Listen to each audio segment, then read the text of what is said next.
Release the Kraken! I mean the British tanks! What's up, DG Army, Nethervoid, also known as John. More replays this week.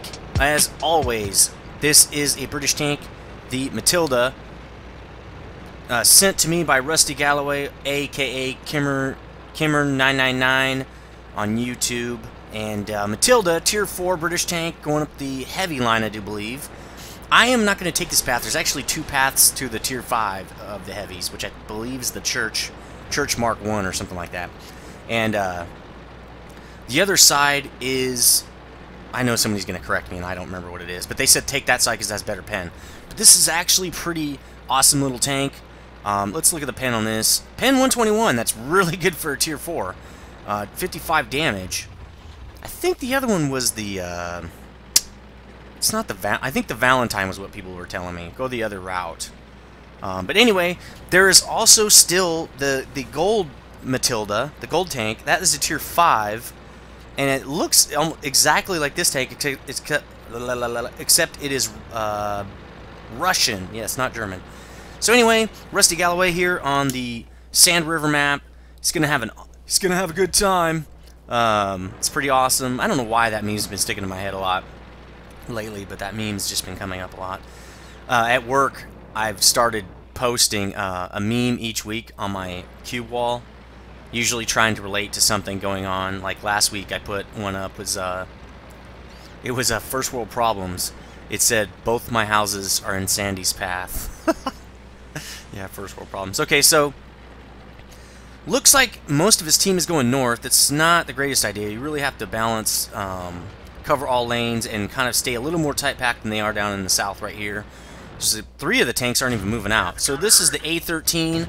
That is a British tank as well. I think that's the medium line, tier 4 medium line. Not positive on that. It's awesome that we just had that ×5 weekend and the golden joystick award. That was where tier 9s were half off. Hopefully you got in on that.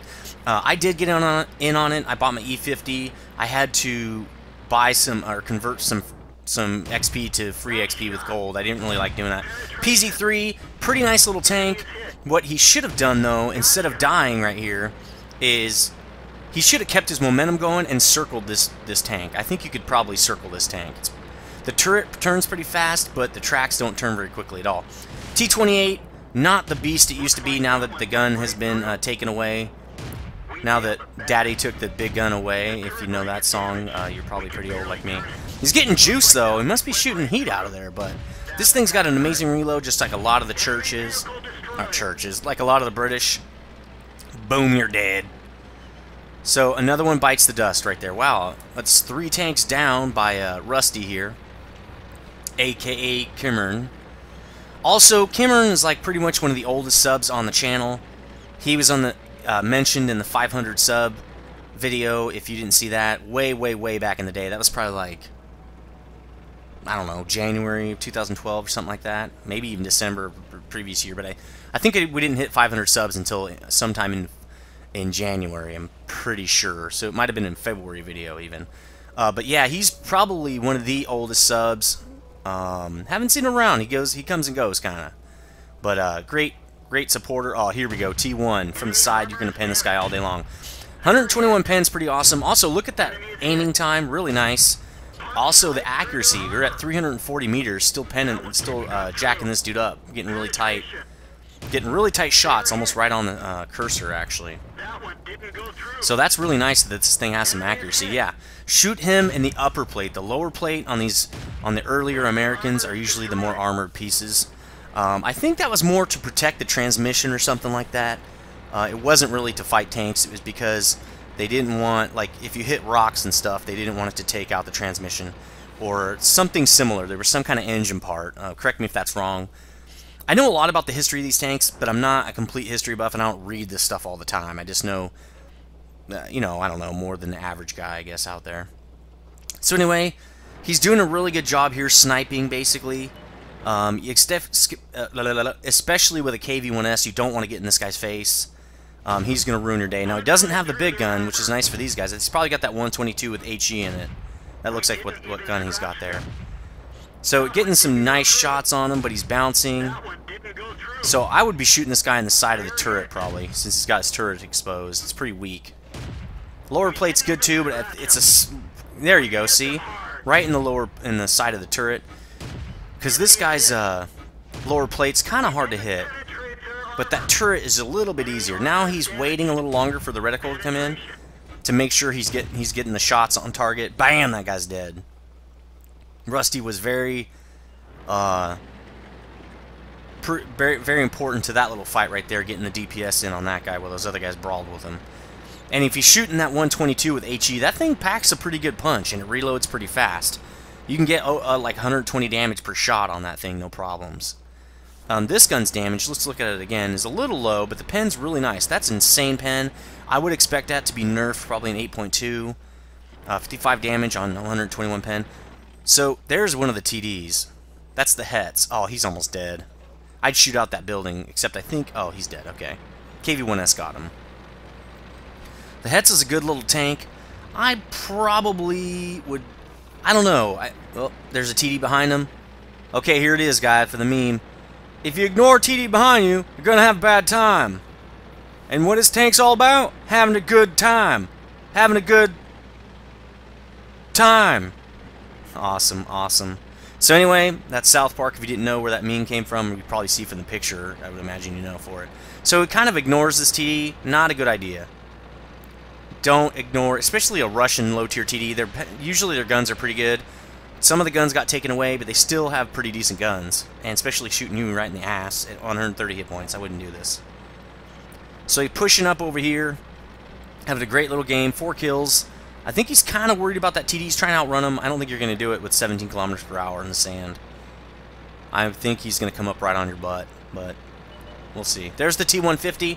Almost full health. KV-1S is going to have a hard time jacking him up. Oh, maybe he's AFK. Oh, you're going to have a bad time. That TD just nailed him.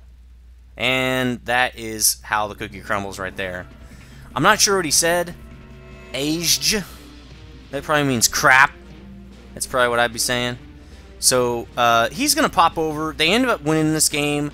And let's just fast forward it, because I want to show you this epic part. Now, he just follows the KV-1S a little bit. And then he starts to follow the KV-1. The KV-1 is being a real ninny here. He should be driving up there and trying to get a kill on that guy. But really he isn't. So, yeah, he follows this guy a little bit. Okay, now he's following the grill, because here comes that TD. Let's go to 1 time speed. Let's do a little bit of 2 times. Here's the problem with TDs. He's going to try to circle him, but he can't get his gun on him while he's circling him. Sure, he's faster, but he's got to try to turn his gun and get in there. 1 time speed. And see, he can't. By the time he does that, the grill's able to turn on him. Oh, there we go. Grill finally overturns him, and boom! In your face. Actually, he hit him too. The 85 hit him as well. So anyway, good game. Let's get some plates. Alright, looking at some plate action here, and you can see he got a Tier 1 medal here. Mastery Tier 1. Pretty awesome game. That means top 95% of all players here. Looks like this was a ×5 day, so it's a 1100 point game. Really nice. Got a sniper. Got a couple other badges, probably because he hasn't been playing this tank that much here. I'm not even sure if this is the top gun or anything, but it's pretty awesome. Let's look at the next plate. And sorted for XP, he was number 2. The KV-1S did get number 1, probably just because he had a bigger gun, but also maybe he had a better game. He had 7 kills, so that's amazing. So anyway, 881 hit points, XP, pretty good. Now, he shows me another plate here that I don't do, and I didn't know how to get this plate. I love this one, this third plate. If you click a tank, it shows you a lot of the stats here, and I really like this because you almost don't need the detailed report. The detailed report will give you XP and credits and all that stuff, or I mean credits and stuff, so we will look at it. 34 out of 39 shots are hits, and 27 of those are pens. Really, really nice. This tank is actually very accurate at 300 meters, especially for a Tier 4. Expect a nerf. This is classic World of Tanks. New tanks come out. They want everybody to get these new tanks. They want everybody to get to free XP these new tanks, spend gold to convert XP to get these tanks, spend gold to get credits to buy these tanks, get all excited, then they nerf them when the new tanks come out, because it's a constant cycle.